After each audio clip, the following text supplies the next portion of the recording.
Hello, this is Reverend Gary Kennedy with today's Spot of God.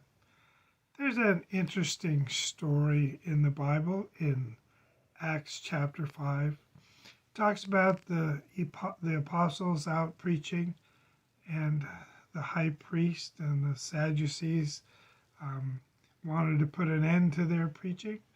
And so they had the apostles, those early disciples, arrested and put into prison. The story goes on to say that during the middle of the night, an angel of God appeared to those apostles in prison and opened the doors of the prison. The guards were all asleep, and the apostles were given instructions by the angel to go to the temple and start preaching and teaching. And they did. The next morning, the high priest and the Sadducees got together and were going to decide what to do with the apostles, and sent word for them to be brought to them from the prison. And word came back, well, they're not at the prison. The guards are all there. They're all attending to their posts and the doors, but they were not, the apostles were not there.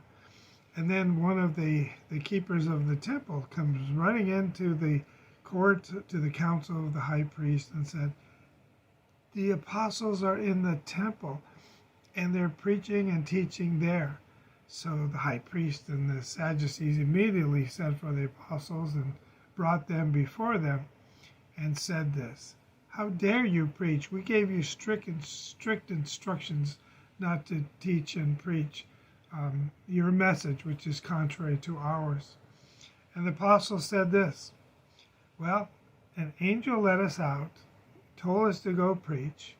You said not to preach. Who do you think we're going to listen to?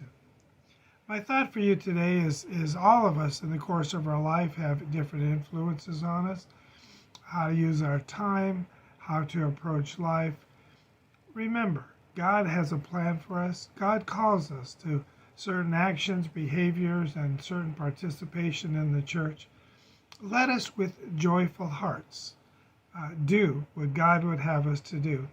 The apostles did. Made sense to them. Makes sense to me too. May God bless you.